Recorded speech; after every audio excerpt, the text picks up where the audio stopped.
Everyone and welcome back. तो last में जो हमारा लास्ट प्लेलिस्ट था वो था प्रोबेबिलिटी, सांख्यिकी का एक बहुत इंपॉर्टेंट टॉपिक, स्टैटिस्टिक्स का एक बहुत इंपॉर्टेंट टॉपिक प्रोबेबिलिटी यानी संभावना, राइट। सो प्रोबेबिलिटी हम देख चुके हैं, उसमें events, probability, odds in favour, odds against, और भी हमने बहुत सारी चीजें देखी। अब हमें शुरू करनी है एक नई प्लेलिस्ट, और उस नई प्लेलिस्ट का नाम है स्टैटिस्टिक्स।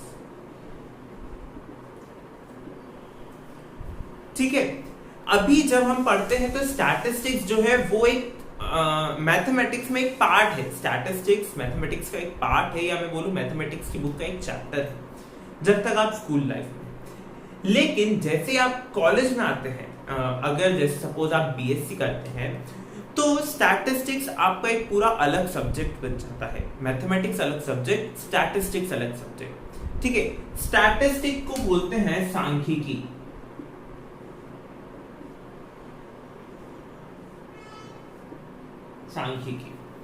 ठीक है, तो स्टैटिस्टिक्स जो है अपने आप में एक बहुत वाइड सब्जेक्ट है। आप देख सकते हैं आईएसआई को, इंडियन स्टैटिस्टिकल इंस्टीट्यूट, जो जहां तक मुझे याद है बैंगलोर में है। ठीक है, तो अभी जो है स्टैटिस्टिक्स का बहुत ज्यादा स्कोप है। स्टैटिस्टिक्स अगर आप पढ़ते हैं, अगर आप स्टैटिस्टिक्स में आगे परस्यू करते हैं, तो बहुत ज्यादा स्कोप है स्टैटिस्टिक्स का। क्यों? क्योंकि स्टैटिस्टिक्स डील करता है डेटा से। स्टैटिस्टिक्स डील करता है डेटा से।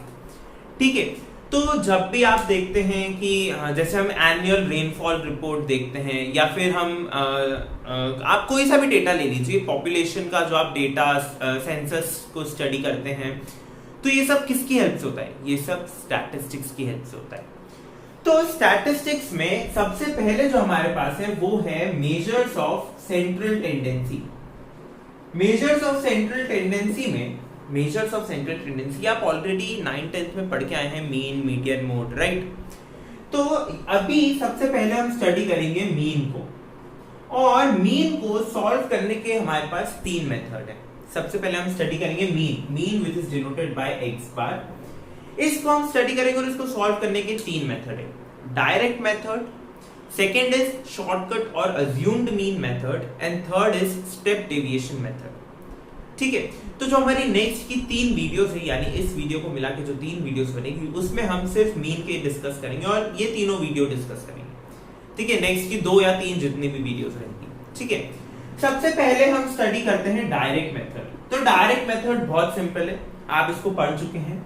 That x bar is equal to x1 plus x2 plus dot dot dot plus xn upon n, which is equal to summation xi is equal to 1 to n by n। ठीक है, ये आप पढ़ चुके हैं कि ये जो मीन को निकालने का डायरेक्ट फॉर्मूला है, जितना आपके पास डेटा गिवन है उनको ऐड कर दीजिए, और जितना नंबर ऑफ डेटा है, राइट, जितनी नंबर ऑफ टर्म्स उससे डिवाइड कर दीजिए। यही डेटा जब आप फ्रीक्वेंसी के तौर पे पढ़ते हैं, फ्रीक्वेंसी के इस पे पढ़ते हैं, ये तो डायरेक्ट सिर्फ अगर वैल्यूज दी हुई है, लेकिन अगर फ्रीक्वेंसी में पढ़ते हैं तो ये बन जाता है summation fi xi i is equal to 1 to n upon summation fi i is equal to 1 to n। ठीक है, और फ्रीक्वेंसी के अलावा जब आप इसको ग्रुप्ड डेटा के लिए पढ़ते हैं, यानी जब आपको क्लास इंटरवल्स दिए हुए हों, ठीक है, ये सब टर्म आपकी सुनी सुनाई है, class interval, frequency, cumulative frequency, right. तो जब आपको क्लास इंटरवल दिया जाता है, तब हम इस xi को हम लेते हैं mid value of the class interval. हम लेते हैं mid value of the class interval. तो जो हमारा मीन है, उसका जो डायरेक्ट मेथड है, उसके ये 2 फॉर्मूले हैं बेसिकली। एक तो आपको डायरेक्ट याद है कि x बार निकालने के लिए समेशन xi by n कर दीजिए।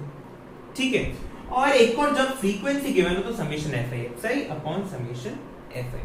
ठीक है, तो जल्दी से हम इनके एग्जांपल्स देखते हैं और डायरेक्ट मेथड को डायरेक्टली खत्म करते हैं इसी वीडियो में। सो देखिए, हमारा पहला क्वेश्चन क्या बोलता है, हमें मार्क्स गिवन है, क्लास में कोई स्टूडेंट्स हैं, उनके कुछ मार्क्स आए हैं, वो मार्क्स हमें गिवन है, वो मार्क्स हमारे लिए बन गए xi।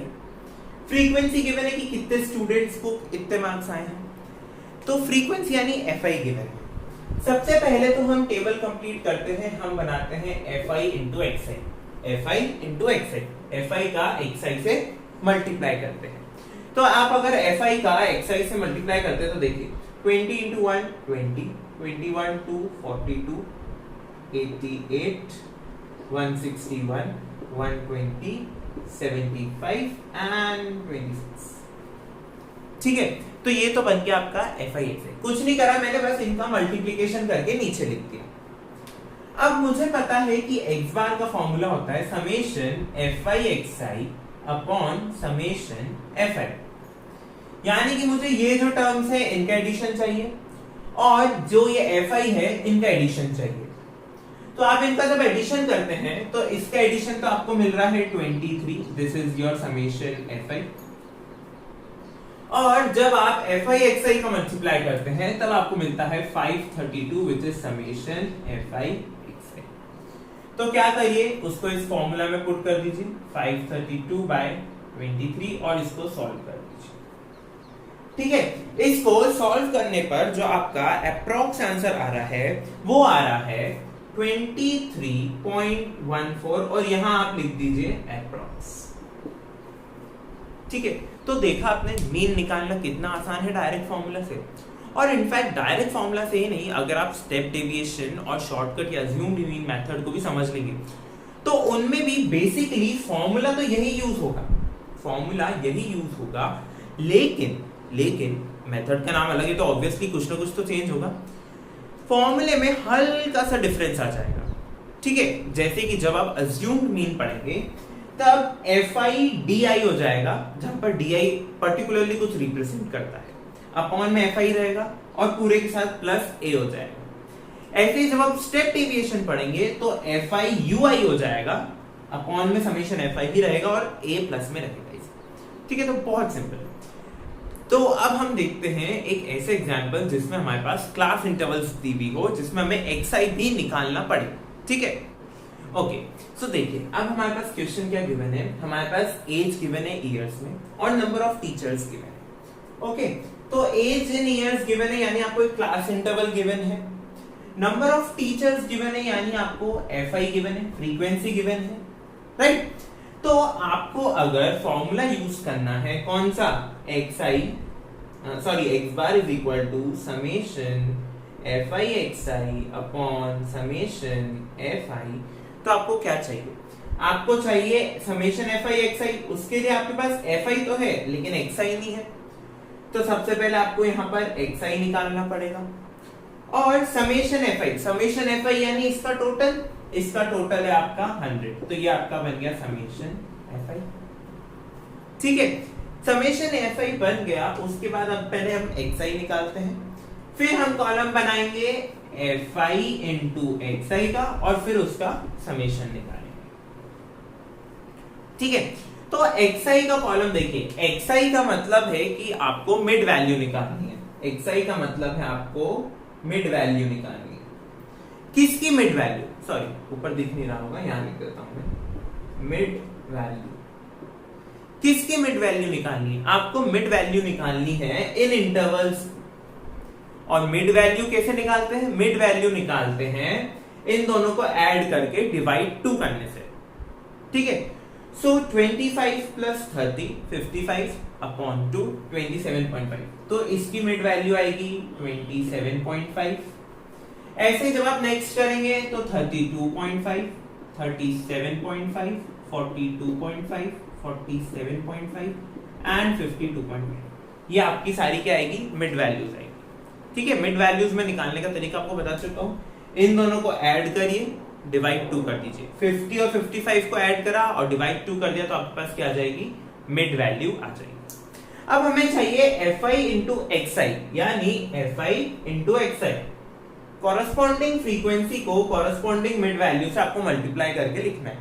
ठीक है, एग्जाम में आपको जो क्वेश्चन में टेबल गिवन होगी वो पूरी बनानी पड़ेगी, यानी कि पहला कॉलम जो आपका गिवन है age in years, second column number of teachers, bracket में आप लिखेंगे FI, फिर आप लिखेंगे mid value that is XI, फिर आप निकालेंगे FI into XI।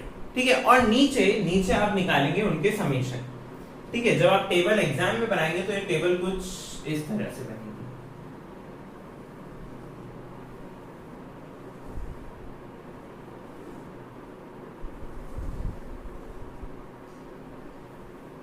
कुछ ऐसी टेबल बनेगी, ठीक है।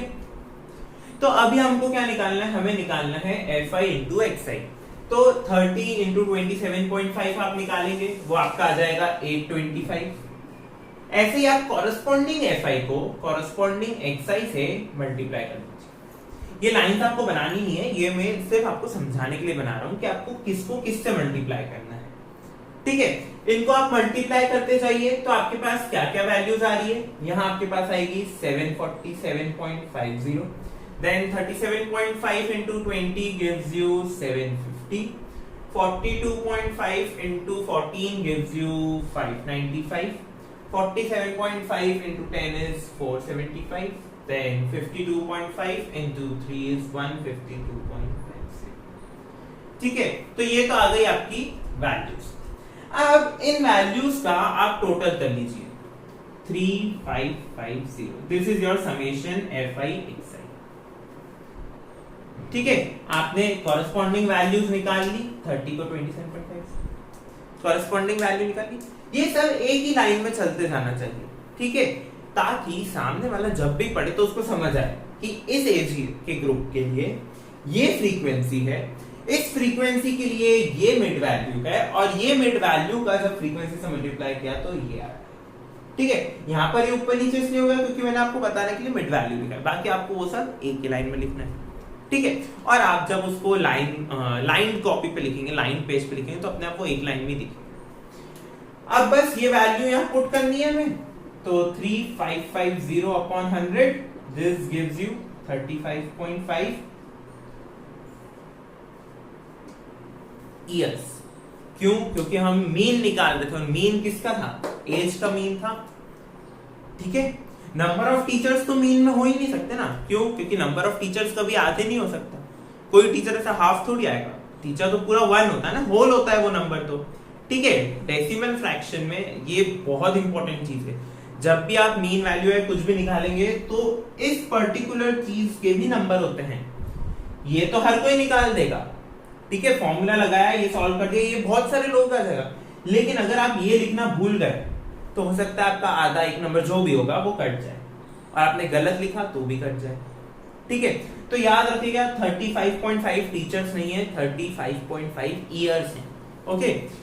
सो हमने क्या देखा इस वीडियो में? इस वीडियो में हमने देखा कि स्टैटिस्टिक्स क्या होता है, उसका इंट्रोडक्शन देखा हमने। स्टैटिस्टिक्स में अभी जो हम पढ़ रहे हैं वो है मेजर्स ऑफ सेंट्रल टेंडेंसी, ठीक है। स्टैटिस्टिक्स 2 पार्ट में डिवाइड होगा जब इस चैप्टर के लिए, इस प्लेलिस्ट के लिए।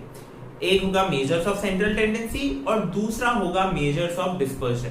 आपने नाम सुने होंगे, स्टैंडर्ड डेविएशन, वेरिएंस, ठीक है। तो अभी हम पढ़ रहे हैं सेंट्रल टेंडेंसी में हमको पढ़ना है मीन एंड मीडियन। मीन के 3 मेथड्स हैं, direct, step deviation and assumed mean. सबसे पहले हमने पढ़ा है इस वीडियो में डायरेक्ट मेथड, अगले वीडियो में हम देखेंगे अज्यूम्ड मीन मेथड क्या होता है। तो मिलते हैं अगले वीडियो में, तब तक के लिए thank you for watching and keep supporting. And हाँ, do check out the notes in the description box, they are very important and they contain examples, definitions, practice questions for you. Thank you.